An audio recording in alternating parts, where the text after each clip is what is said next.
Hello and welcome to the AnsweRED podcast. My name is Paweł Burza, and as always, I am joined by my friend and co-host, Sebastian Kalemba. Hello, my name is Sebastian Kalemba and I'm game director for The Witcher 4, finally, we can say. We don't have to talk about Polaris anymore, we can say Witcher 4. And today, in this episode, we're tackling the topic of production. Yes, finally, we can talk about production. And who do we have with us? Oh, we have a treat today because we have Gosia Mitręga, who's an executive producer for The Witcher 4, and we're having an Anna Kalinowska, who's the acting lead producer in narration in The Witcher 4. Yeah, exciting guests. So let's not wait and meet them. All right, Gosia, Anya, welcome to the podcast. It's awesome to have you. Hello. Production, finally. I will say, you probably don't know this because how should you know this? Because when we think about the lineup, we always try to, production was supposed to be the second episode that we were going to do. But since producers are super busy. They were producing, hard. right? Yeah, they were producing. It was very hard to find the right moment for this episode, but I'm happy that we're finally doing it. I'm excited about it. So since some people are only listening to this, not watching the podcast, could you introduce yourself briefly, and then we'll get into production? Sure. So, morning, everybody. I'm Gosia Mitręga. I'm executive producer for The Witcher 4. Hello, I'm Anna Kalinowska. I'm acting lead producer on The Witcher 4. Nice. Awesome. So what do producers do? Yeah. Very, very Tell basic. Us, educate us. Educate us. Love question like that. My mom asked me if I remember. So, I guess that the most of the world usually, if ever think about the producers at all, it's more like, the people from the Excel. And it's like, well, it's not entirely not true, but this is one of the tools. But actually, it's a very complex topic to put it in one place. But I would say that we are the part of the leadership and the teams and the kind of the developer that it's there to help with the communication, help with the direction, help with the showing, making sure everybody knows what to do, how to do it, observe and proactively react if it's done as effective as it can be, with keeping everybody also happy with what they're doing. Yeah. So I guess this is. I know it sounds blurry, but like a fact thing. So that's why I think it's hard to tell on that level. Yeah? I've heard someone was saying that we are also the glue for the project, making sure that everything works, or oil for the machine. I think it's also a simplification, and I think it's very, very dependent on the team you work with and very dependent on the scale of the project when you go to the detail of that. I actually heard that part, that you are the grease for the cogs that make the whole machine run. Yeah, grease, not the oil. Yeah, that's a nice one. The native, so that was the word. Yeah, I love the phrase that we are organizational leaders because we are heavily affecting the culture with our behavior and with what we are teaching our people. We are helping people to grow. We are side by side with managers and with HR to make sure that our people can bring the best out of themselves. So it's like the protectors, like people who are removing the impediments, whatever people need. Like the computer is broken, so they reach out to the producer. But also in terms of the vision, as Gosia just mentioned, it's us who are the vision holders, because we are on all the reviews, we are supporting directors, we are supporting leaders with making sure that what was expected is executed. But maybe worth also to mention, so just coming back to the tool set, yes, we are also the people that are holding the, so this is the roadmap, this is the scope of the game, holding it all together. So, the direction, the vision is executed in the way. We have also some, business framing that we need to work within. We also help with recruitment, setup of the team, setup of the structure of the project, and of course to report and to follow what's done, where we are, seeing where we are with the plan and adjusting the plan, because the plan is one thing and then life is the other, right? So constantly adjusting and making that visible. But I think that it's maybe worth to mention that I think it's mostly about I think being a producer maybe more is for inside of when you are the producer is this balance between you are so with your team, you are all, watching on that level to help, sometimes even jumping, do it some submits and do actual work for to making sure that the team delivers, and you're so close with them, making sure you answer to their needs and what they want, right? But what they want and what the project need it's not always the same thing. So sometimes you need to do some choices that are, unpopular or not that cool, as probably all the other leaders struggle. So this, for me, it's also all the time the balance between those two and taming the creativity in the favor of the business, but on the other side, to inspire people to be creative just within the frames. Yes, so this is something like That's that. a good I think. one. Super important. So let's talk about this creative part, because I'm really glad, because we're already like 5 minutes in podcast, and I think it took us like 3 minutes to define who producer is. Yeah, and I think we still have a scratch. to surface. Exactly, which is great actually, because that shows the whole complexity behind the role. It's a leader, it's a facilitator, the person that holds the vision to, like many faces, many And hats. a human And a being human, for everybody. and in the end, right? No, I'm kidding. But yeah, like many hats, right? But also at the same time, our games are huge, super complex, and like we need to all like kind of find the balance how to not kill the creativity, but kind of control the chaos, which is good, because chaos also, as everything, has two sides. So how do you actually define yourself from that perspective? How do you more support your teams when it comes to creativity, instead of like holding everything tight and kind of in a way that creativity kind of is it's under the foot, right? So how do you find yourself in this role? I feel it's mainly about the trust that you have between you, your team, between you and your leadership, and also allowing yourself the creative freedom. And with the complexity of the projects that we have, it's the understanding that the change should be allowed. And we need to have the visibility of, we need to have a bigger picture to properly embrace the chaos. It's not possible to make a games as a chunks, like piece here, piece there. It's a puzzle. We need to put those pieces together to have a complete view. So that's, I would say, that's the core of embracing it. I think it's also like other way around for people to be able to. Sorry, something was flying here. Be able to make mistakes, right? So they learn. It's not like, oh, we do this is the only thing. This is the plan. This is the timeline. Shit, we're going. Nothing can change. This is exactly what you said. Yeah. There will be adaptation. There will be need. But I think what is so this is one thing. But for me, the simple, very low stuff is like ask tone of questions, because also you are not. I would not say you are not related with the things that your team does, because you are, though your position tells you shouldn't, right? So you need to distance yourself a little bit. So you stand and you see the bigger picture, usually, and you are more connected because you have time and you're to do it in a project. So you see what's going all around. So with asking questions, making sure that the person know what to do, and making sure that this is very nice work, no one needed. So this situation doesn't happen. So make sure it's focused, relies to the vision, looks at the dependencies, right? And with that, putting kind of more space for people to work, to be creative. So I think it's also about them. So to maximize the space, they can actually do the work. Although with the huge project, not easy, because on the communication we do lose some, let's say, development time. But then again, you say you lose it because you're not by hand doing stuff, but on the other hand, you know what the other team is doing, and for example, you're not doing the stuff that they already are, in the half of, or someone just cut it. So it's an iterative process, and we need to remember about this. dynamic. Exactly. And even if you look how it works, like starting on paper, the implementation changes around 30% from the initial vision. And we constantly looking for what's the best for the project. So it's always a challenge, and we want the best. We have the best talent. We have people with a great ideas. And sometimes this cool, huge idea is not always what is needed. Sometimes something easier works better, because we need to keep in mind many pieces, like pacing, how it works, and how the player will perceive it, because we don't want them to be overwhelmed. We want them to be excited. That's a good one. And you said that, first of all, like iterative process. The second thing, that it's rather to be more curious rather than judgmental and stuff. But on top of that, we have production stages. right?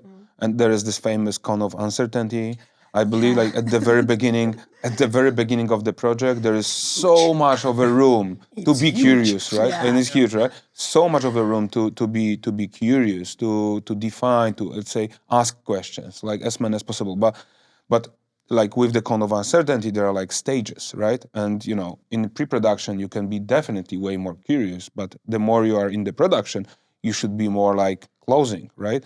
Because you cannot like you cannot like hold your baby tied to your chest for like infinite time at some point. So it requires like changing the mindset, and I can imagine that can be challenging.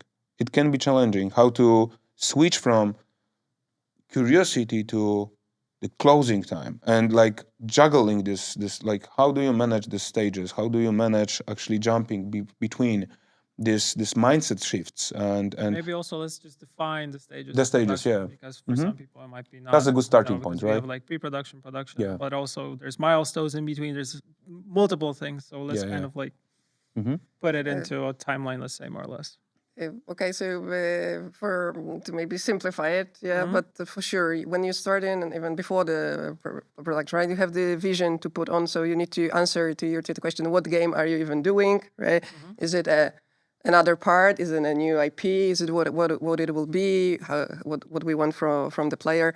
And then comes with the moral of the story, of the art design, of the tech you are using, and some gameplay and main design of for the mechanics, and what would be the main I don't know, pillars and stuff like that. So you need to define what to do. Then of course see how much money you will get for that. And I'm also more, I'm saying broader, not only for the red, I guess, yeah. And so once you have it all established, and then there's also the moment when you have a much smaller team, because it doesn't. So then it depends on what you choose, but then in the pre-production, sometimes you've got something called vertical slice. So it's let's say literally the slice from the game that is showing the mechanic, the art mood, or whatever you choose. Actually, it will show you, because some games need to change how they will look the quest. For some, the new gameplay will be a challenge. So it varies depending on the project. But overall, then the team is bigger, and you are just testing. And this is a lot of like iterate, fail, working, not working. Do it as much as possible. Prepare all the tools you have also for the tool set for the editor for the developers, right?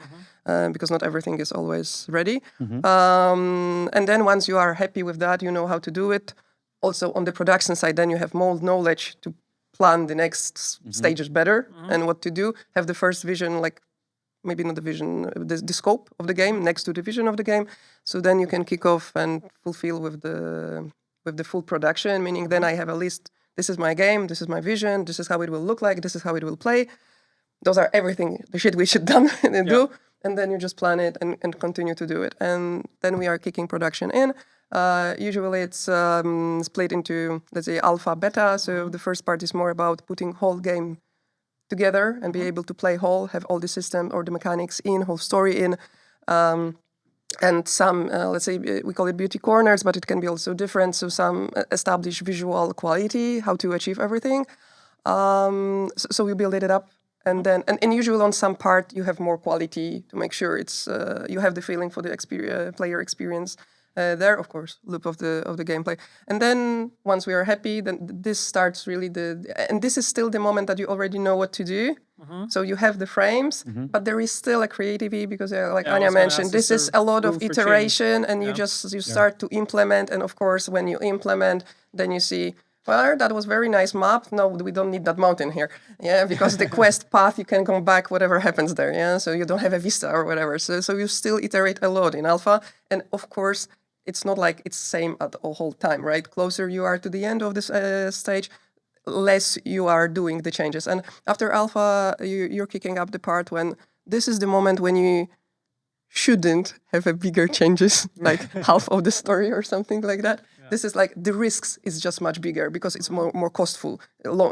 Farther it goes It's in like the production. sculpting, right? Yeah. It's like sculpting. I love it. Like comparing it to the sculpting. Like you have a piece of clay and you just remove the unnecessary part of clay, and the closer you are, the more you see the face.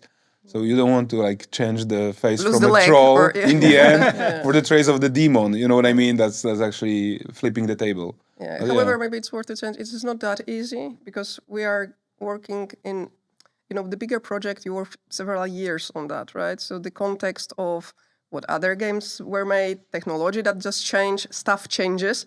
So it doesn't mean you are not doing huge changes at all, but you need to be ready and much more conscious about the cost it will gain and what you need to lose if you choose to change something. Yeah, and then then at the end, of course, we've got the closing phase, and so this is also the preparation. So so at the end, the less people are there. Of course, before that, everyone are in that mode that.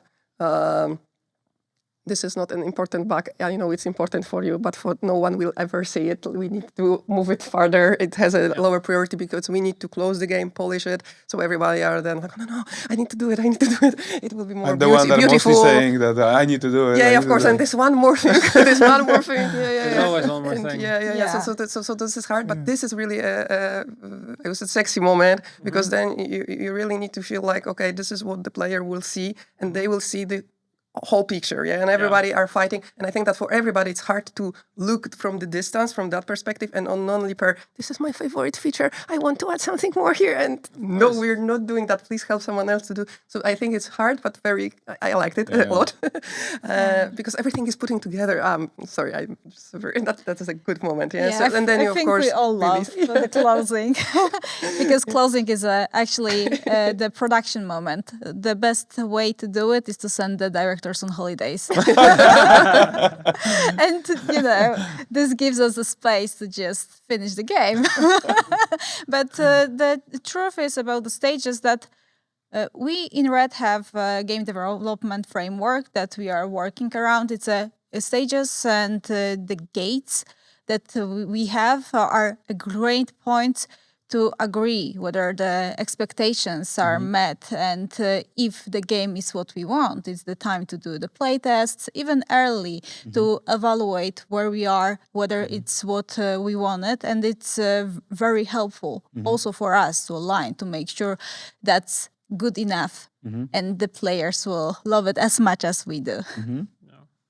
That's very well said. And also, like when it comes to how we worked previously, it has changed because I remember when I joined Red, which is going to be like 2025 is going to be my 10-year anniversary, so it's going to be pretty big. I haven't worked anywhere for such a long time, but I remember we used to like thrive in this chaos where there would be things like added.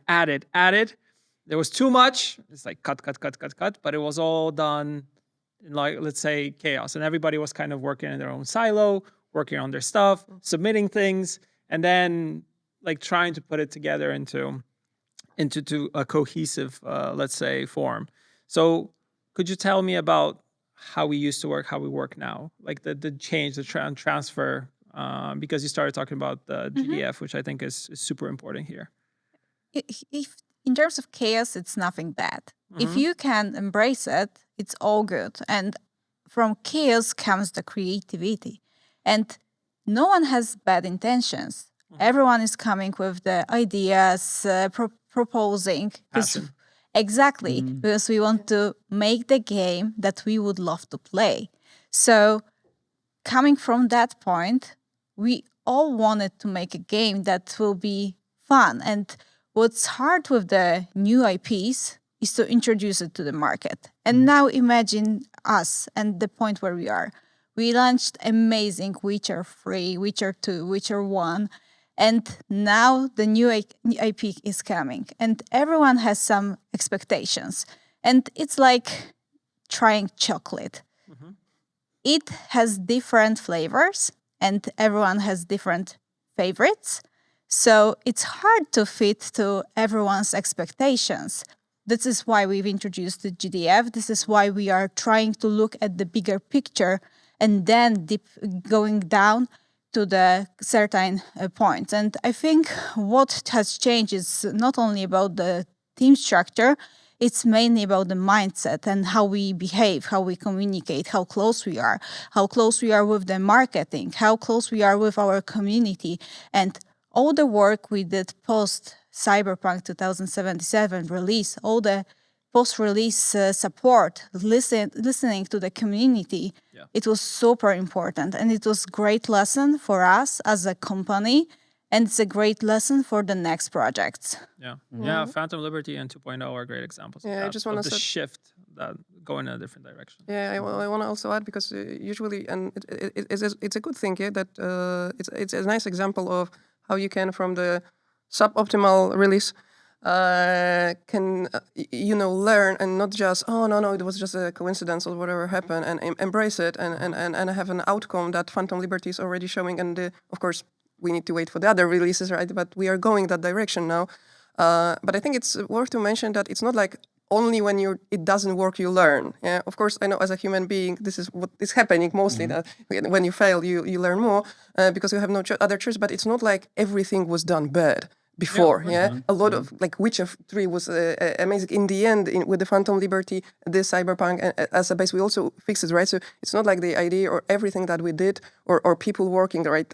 So we also learn from the good stuff. Phantom Liberty showed us that the direction we are going is a good thing. We anyway seen that there are still some elements that we can improve here and there with the structure, with the planning, with the communication, with our cooperation also with the departments that are around the game dev, because I think it's important to mention that, of course, publishing, marketing are something that you think of maybe more often when you think about making games, but we have administration, we've got IT, we've got HR that are really close with us, and the more they are into project, understanding the context, they're helping us more, and then we can, do the favor back. So I guess that we are still. Again, it will be like a whole transformation thing. It doesn't end. Yeah, you just keep on continue. So my point was that we are learned from that, but it's not like we did not learn before, and there is no learning from the good stuff that happened as well, right? Yeah, absolutely. And to be very honest, I agree completely with you, both of you. And I think it's a part of like Red's DNA. It's not about like Red 2.0 or whatever. No, it's like some kind of like a growth mindset that is here planted in Red. And okay, there are some mistakes, some failures, but the mindset here is always that, okay, it's a part of learning process. Yeah, like show me the person who never made a mistake, like whatever sportsman, whoever, like it's a part of the learning curve.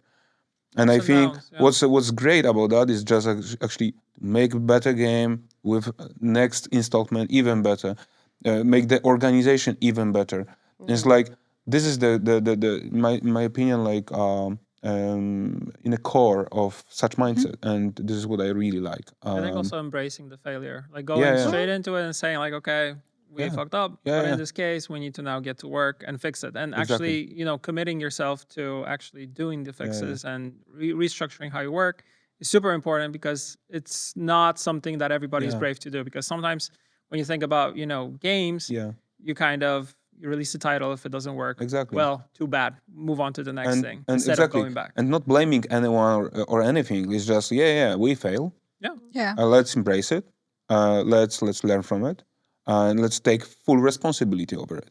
And this is something really cool. And I think that what Anya mentioned about the transformation with the mindset, I think this is great because it is happening everywhere, right? So it's for the developers, for the board, for all the leadership, for all the departments and all the project, because right now we are working at the same time with a few. Yes, that worked.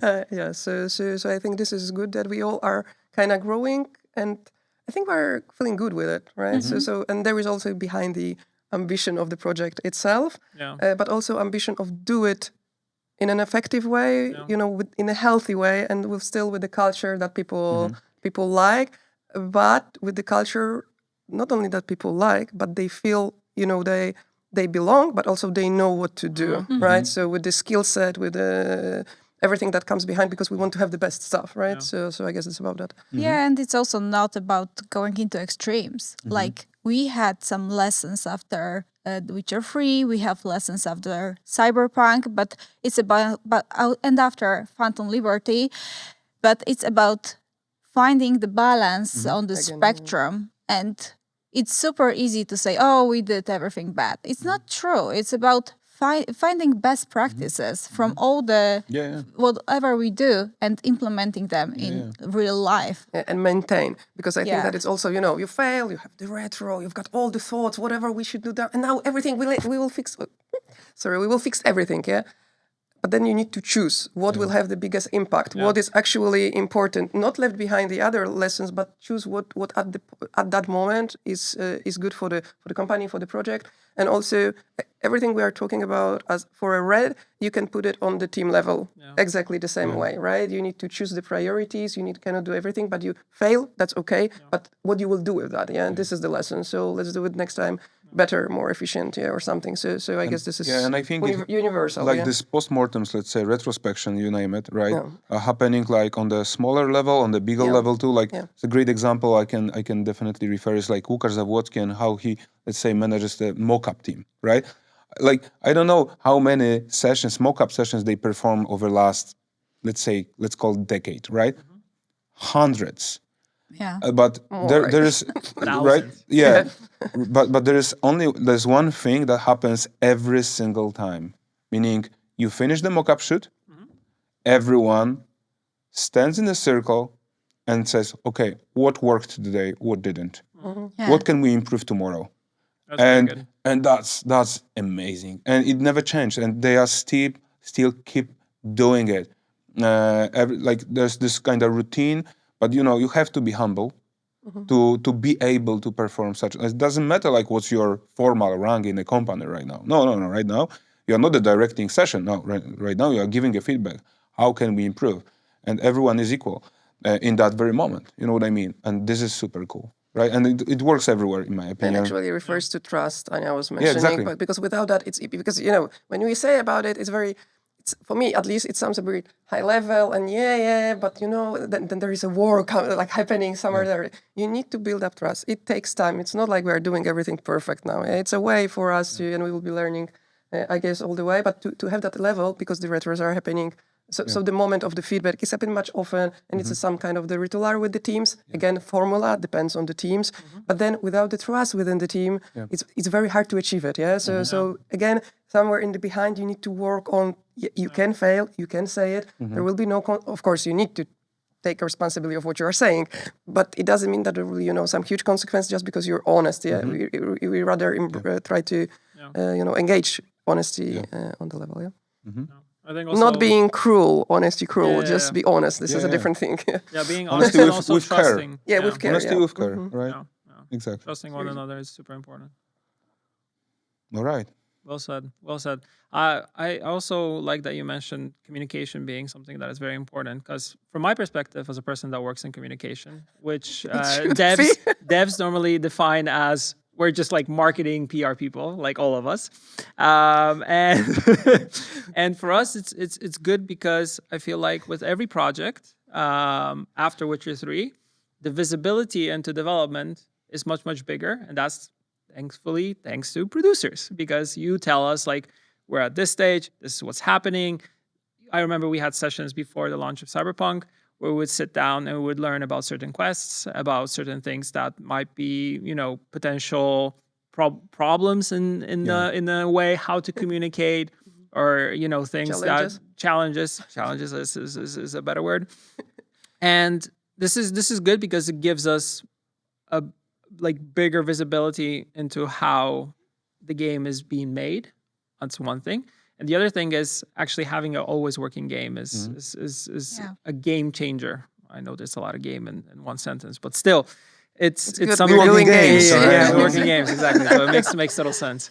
And I love that because when it comes to preparing for a big communication beat, whatever it is, to see the development of the product. Same was for Witcher 4 and the trailer we did with Siri. Same thing. Yeah. Having visibility into the process is so important for us because we understand what you guys are thinking, and it's less us versus them. It's like we're coming together there. And I feel like that is also what producers do very well, is they give everybody visibility into the project. So everybody is informed. Everybody knows what's happening. Everybody knows what the stages are, and also what the thinking behind certain decisions are. Because sometimes we might not understand, why did you guys make that decision? Yeah. Well, we made it because of this or this and that. Okay, that makes sense. And that when it comes to communication, I know that when I'm, preparing someone to go for an interview or something like that, I have in the back of my head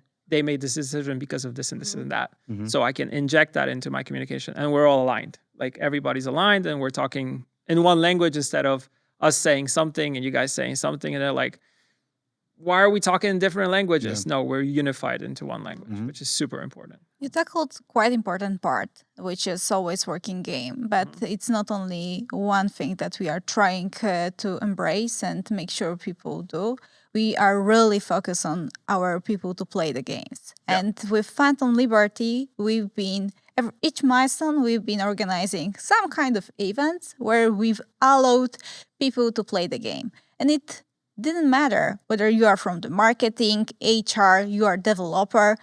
The stations were placed everywhere. You could go to any conference room and play the game. And we've been encouraging people to do so. We've been asking for feedback because it's super important to understand the product that you are working on, to have fun. And we are all players. So it's quite important to play the products we do.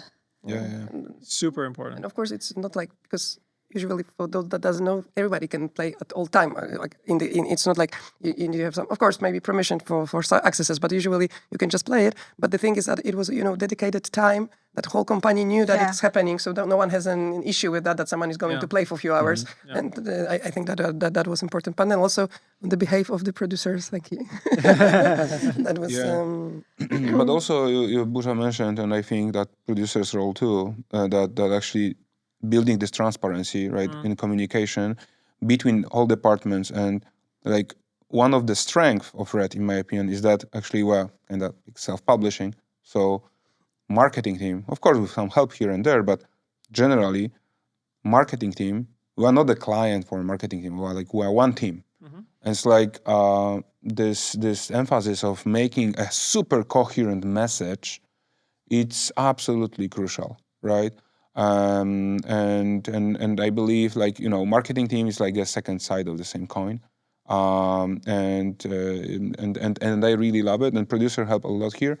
But I believe this is something also what improved since beginning.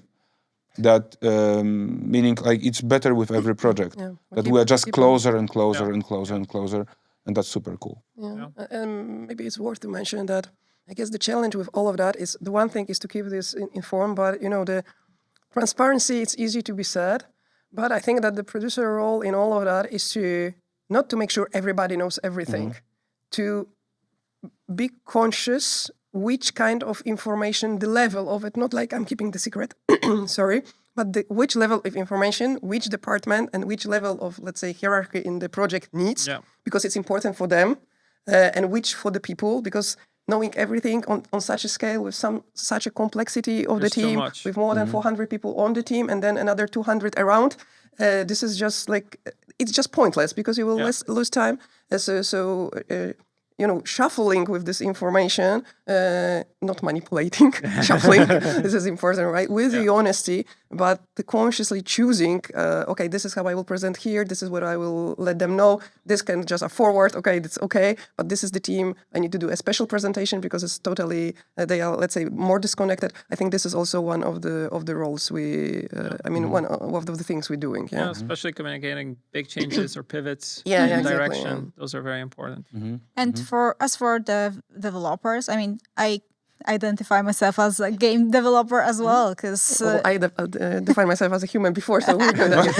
Yeah, but in general, information is power, and in our case, information is our tool.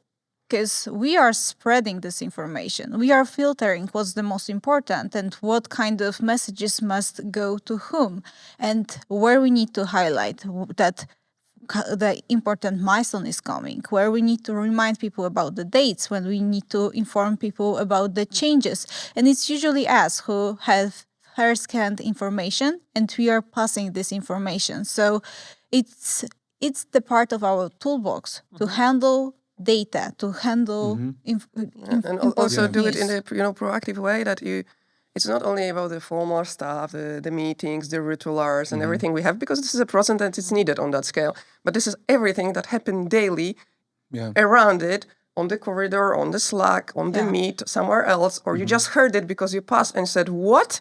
And then you already know with whom to talk and they need to talk about it. So this is like kind of be all the time looking at it and try to prevent the fuck ups that might happen, right? And to make the things more efficient, right? During the way. Yeah. But how do you actually manage to do it really proactively? How to align the team when it comes to communication? It's very easily to, first of all, over communicate. Yeah.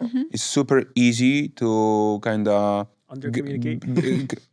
or lost in translation. You know what I mean? Like kind of, you know, the banana and then the apple thing, right? Like that happens very often, like generally in a complex environment, right? You want, in the end, a team to be focused, and like the focus changes here and there. It depends on many things.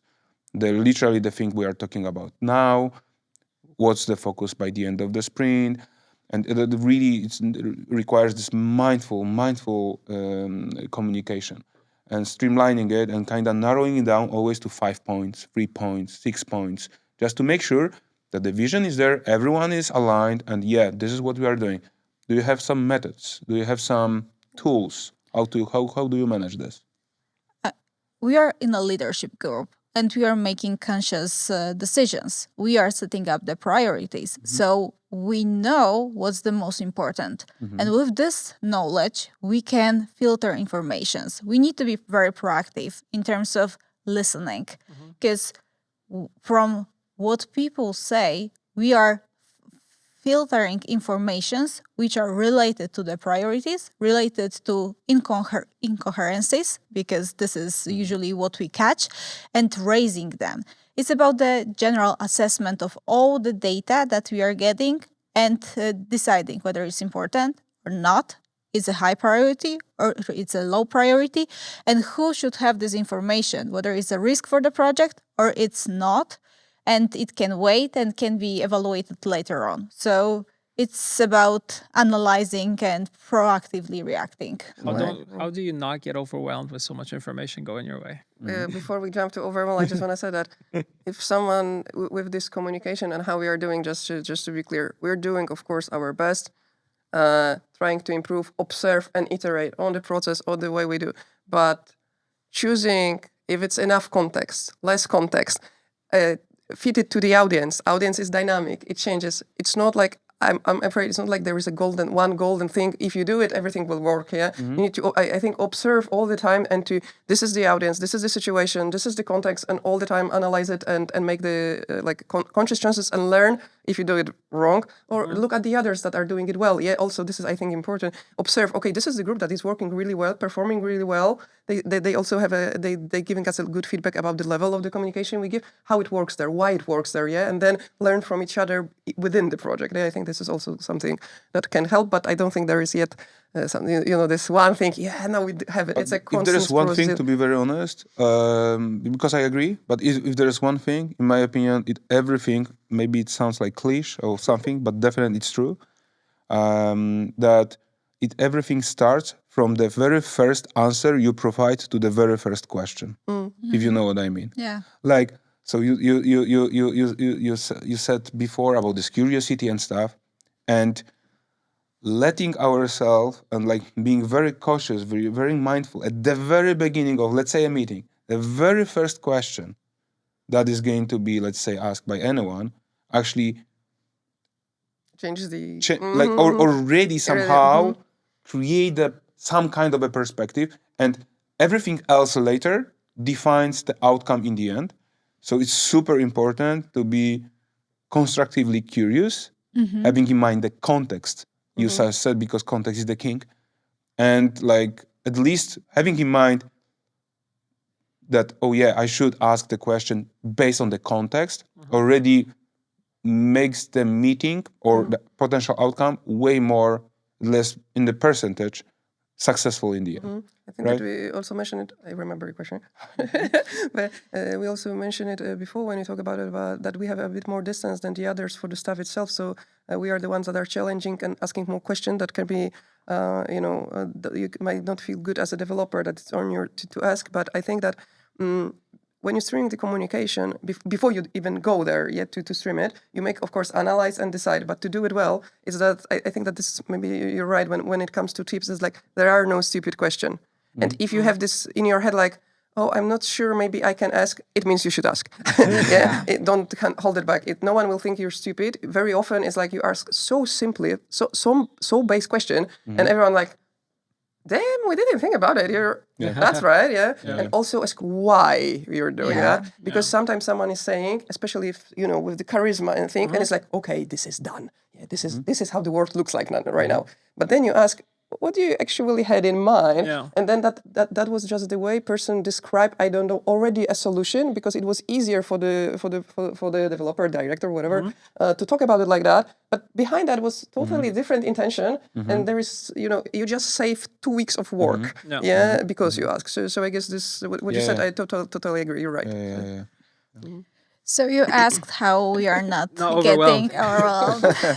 Finally. I feel it's always about finding balance and not being very hard for ourselves. And of course, we want to maintain work-life balance, but if you have a need to stay 1 hour longer because you are in a good mood to work, I see nothing against it if you will take it back in a day or two and have a proper rest. And we just need to be mindful. And we also need to understand that we won't have all the information. And sometimes you just need to let things go because we are humans, as Gosia said, and we are making mistakes, but we also need to have the space to learn and to be able to grow.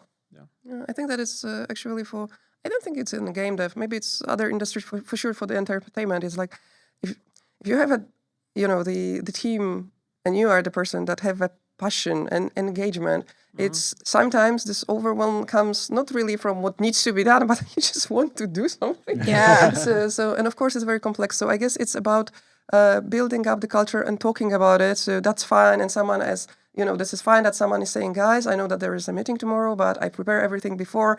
I have hairdresser, whatever happens. Okay. So it does happen sometimes. I'm not saying daily or whatever, but in some, reasonable amount of time when you control it, when you deliver at the time. So you do find the balance to encourage people to look at it like, not like having 50 days off after 2 years not going anywhere. Yeah, but more like go to the vacation. Hellet has a Christmas free on that. Yeah. But on the level of daily, it's just to, again, coming back to making sure people know what they should do and what is the most important, because very often we are all like, I guess I'm talking in the name of most of the Red, we are ambitious. We want to have the best possible delivery, and it not always means do everything. Yeah, it's to choose, because sometimes if you do something more important, then you see that the other stuff is not needed anymore. And you put so much effort into details, you go with the pharmacy level of stuff, and you could just check it, and it will be, no, we're not doing. And again, save it. So I think it's also for some being conscious person, and to choose what you're doing, or ask if you don't know. And also, if you feel it's happening enough, to talk with someone, with us, with the production, with your leaders, with the owners, however the structure looks like, because it might happen that we, as a process, or we're doing something wrong. Yeah, we can improve something because you're overwhelmed, because you are, I don't know, bottleneck for some pipeline, or there we I don't know, maybe you should new resource, maybe we should regroup the teams and reshuffle a little bit people, because this doesn't work for you. So yeah, this is, I think about that, raising the flag as well about it. It's about those leadership skills that we also have as producers to help other people to not get overwhelmed, and how this affects us. I feel it's also about understanding the balance and understanding our boundaries and setting those boundaries very clearly. And very often we are getting overwhelmed by the complexity of the topics. And we want to do our best to understand how this feature works, how can I support it, and so on. But I think understanding that you won't get all this information. You have experts who can do this work for you, who can support you, and you can count on other people, because it's not like the job which just pays bills. we are here because we are having fun. And I think that's the main point, at least for me, of not being overwhelmed and always remembering that even if you are getting feedback, it's about good intentions. Like, we want to do the best game and we want the best for yourself. So talking to each other and supporting each other is about the growth. And we've been talking about the growth a lot of this organization, but also our personal growth and helping our colleagues to be in a good mood and in a good place. Yeah, to not put enough pressure, because sometimes the pressure comes from ourselves. Yeah, I'm not saying it's we as a create the producer. pressure. I'm saying like at each person that is working on the project. Yeah, usually the pressure is not. I mean, of course, we have deadlines and stuff, and we do our work. Yeah, with the fun.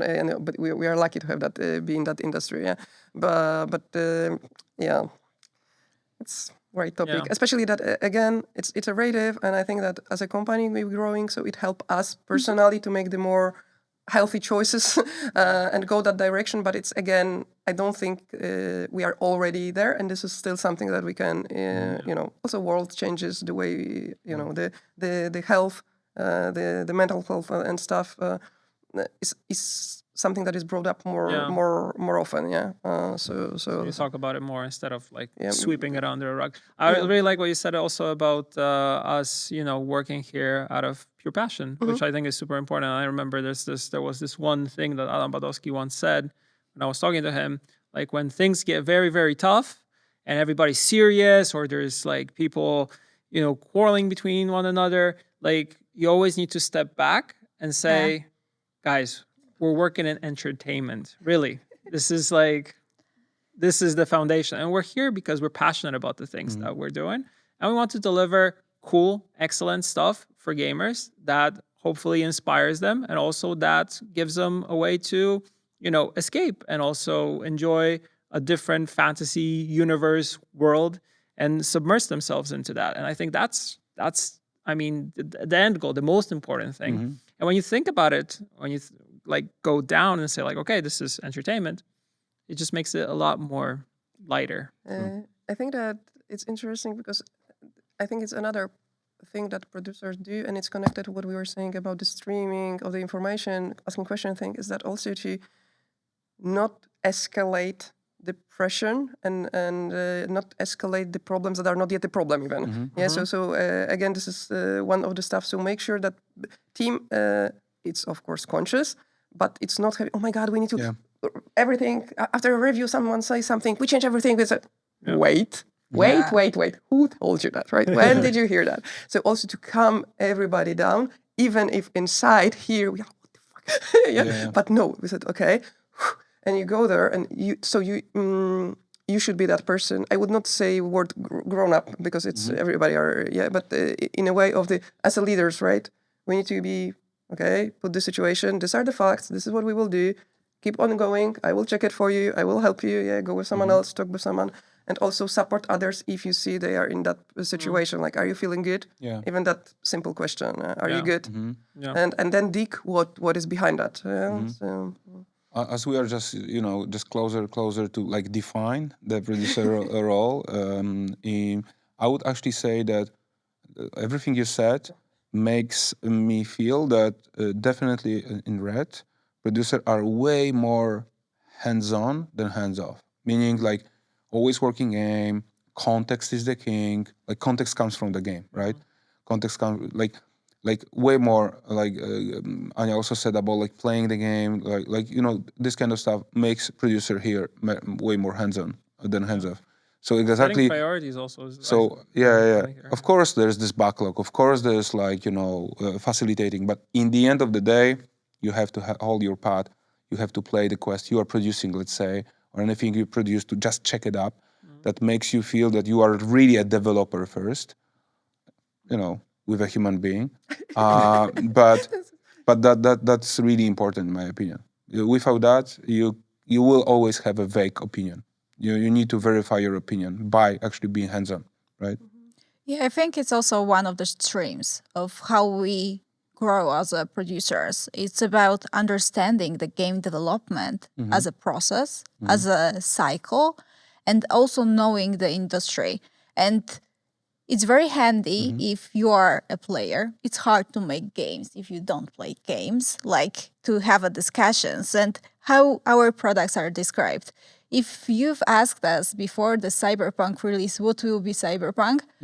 People usually refer, it's a mix of this game and that game. And when we talk about some ideas, it's usually about referring to the certain mechanics, certain actions, certain moments in movies, in films, like cool technology from the presentations on different conferences.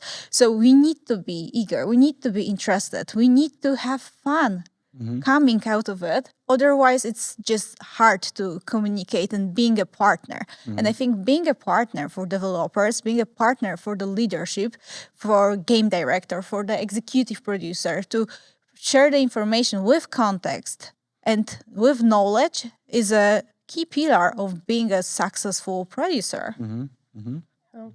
It is. I remember that when we go at the skill set of us is also like so being aware about it. But again, it's it's not about you will not always know everything, because it's very complex.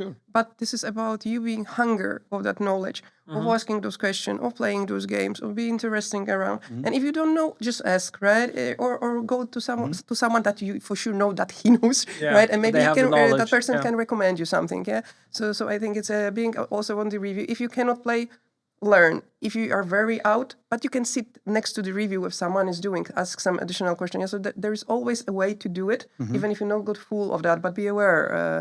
And for sure, when you said about the context and making the decisions, because especially at the later stages, right? When the game is all in, it's actually really helpful because a lot of developers, because they are, having a lot of work, amazing creative work, but they need to be there. And it's very often like, we've done with that instead, and then you play and it's not in, and then you hear but someone else needs to add something and then submit it, and I was like, so it's not in the game, but that's not me anymore, and it's like, of course, it happened less and less, and we do have a cross-functional teams right now, so it's helping as well by the structure, it's supportive that, but that moment like, but player don't give a shit if it was Martin or Anya, right? It's like he wants to play that feature, so he needs to be completed. So you need to have a context what happened before you, what will happen after.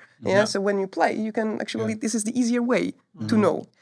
And it's very easy to evaluate where we are, let's say, with progress, with the changes, and we can be handy at some points with just saying to our people like, okay, you did the submit, you change the status, because this is what we are looking mainly at, whether the statuses are on track, but it's also good to verify whether it works the way we want it. And we can react before the review happen, and we still are creating some buffers of time. So this is about the evaluation and also being an active part of the development. And it's not about not trusting someone didn't do it, but just to have a context in which it was done, right? So someone doesn't Makes have sense. in the team, at the point when he looks at that's why I guess we fall as well, And later on to judge if this was not such a critic situation that the person was saying from the perspective of the whole game.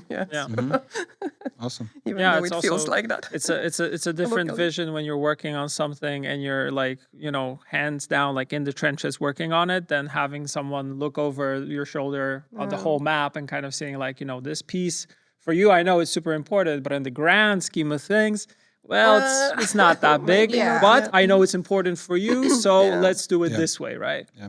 I think it's also important to mention that we have different streams, and we are heavily focusing with the production on building the coherent experience. And if you are working as a line producer, or let's say for the asset team, it's quite important to see how it works in a game. If you are working with the technology team, it's very important to understand how those tools are supporting working in engine. So being active, being understanding, and what we've been saying before, asking the right questions is putting you on a good track. And we shouldn't be afraid whether we are working with technology, with art, with gameplay. It's not scary. at the end of the day, it all comes together. And with the right questions, even if we don't, let's say, have as a producer's technical background, it's not that scary to get there and to understand how to work with, let's say, tech, how the performance work. It's about the will to learn. And maybe to add on that, because we are talking about, we are asking questions, we are helping people, so it's still kind of, but it's not like you can have a decision and an action, because it's just what Anya said, right? You're working with a more, let's say, technical team, but you need to make sure they understand what they are doing. So what you can do and what we are doing is right now, so the developers, the content makers, let's say, are the part of the engineering team. They work together on it, so we make sure that the tool that is delivered will be used by those people, and they are exactly there. But it's also for the producer to say that I missed that person in my team. We need to change it, right? So this is like the action taken after. So it's all about that as well. Huh? Nice. Last question to round it off. If someone wants to become a producer or wants to get into game production, like what's the best way? There are many ways. We have producers coming from QA. We have producers coming from different industries, from IT, as I am from animation and VFXs. So there's no clear recipe. It's the matter of trying. I always recommend joining some game jams, going to the conferences, reading in the internet. There are courses, there are, things that are allowing, and being a part of this gaming community is always the first step. And looking for internships and the opportunities to help, it's really the way in. Yeah, I think that my background is from the from the reception. So this is but in the game industry when it comes to the game development, because I was doing different stuff before. But I was a player before, right? So that was helpful. That was a really long time ago. but the thing is, what I would recommend, two things. One is try. Not, I don't know, and that's it. Well, then it will not help.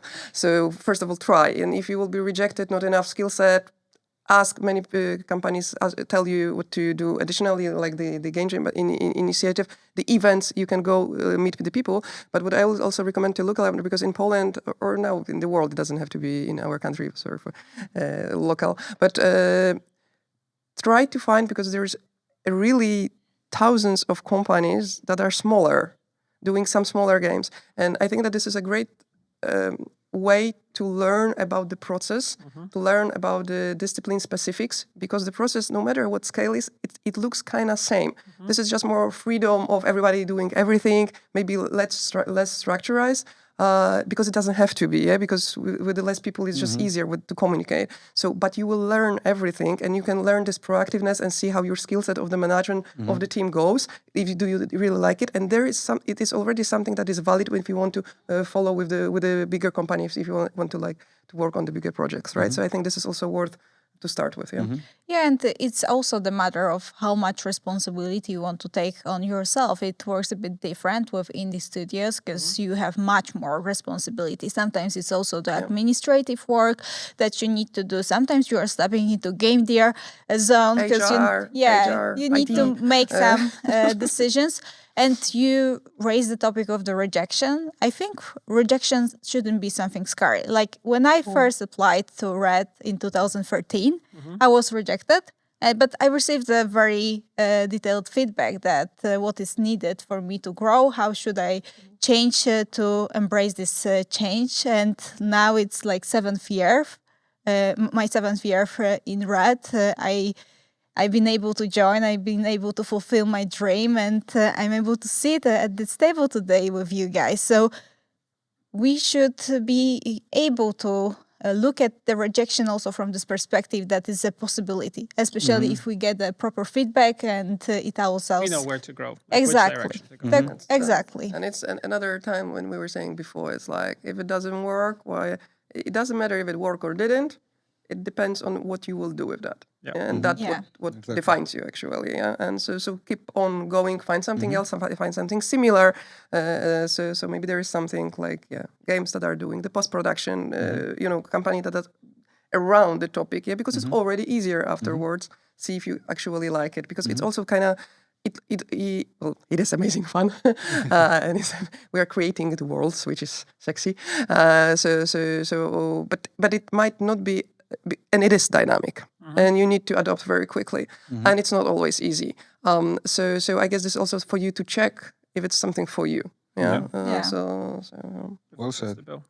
Perfect. Thank you. Awesome. Thank you so much for coming. Thank you, Thank you guys. so It was a much. pleasure. Yeah, very nice chat. On Thank you. our side. Thanks. Thank you. Thank you so much for tuning in for today's podcast. Finally, we've managed to have the podcast about production. We've been waiting for that moment a long time, and I hope you enjoy it as much as we did. Yeah, we also have 3 questions that we picked from the comments section on YouTube. First one is from Mr. Gianni SGR. What's the difference between pre-production and full production? And I think we kind of answered that here. Absolutely. But pre-production, as far as what I've learned from the episode, is that where you set up the overall vision and processes, and when you move into full production, you actually execute on those things. So you're actually getting into doing things, but you also iterate in full production as you would in pre-production, but maybe a little bit less. Yeah, that's a great question actually, because when we announced that we finally entered production, there were many questions on the internet, like what that does it really mean. And I believe Gosia and Anya today answered it perfectly, like also on top of what just Burza said. That means that, for example, we finished the vertical slice of the game that was also representing something that we want to achieve with the bigger scale. So yeah, I hope and we hope that you've enjoyed the answer, because I believe the answer during the podcast was very extensive. Yeah, well said. Yeah. Next one is from MR Human 7412. Thank you for the episode. I'm loving the content. Thank you for watching. First question, as a Magic player myself, so Magic the Gathering, for those that don't know, me and Sebastian play it. What modes and decks do you like to play and I like to play? So you start. Oh, dude, like currently, sadly, I don't have as much time as I would love to have for playing Magic. But generally, recently, the most I play Arena and Standard, to be very honest.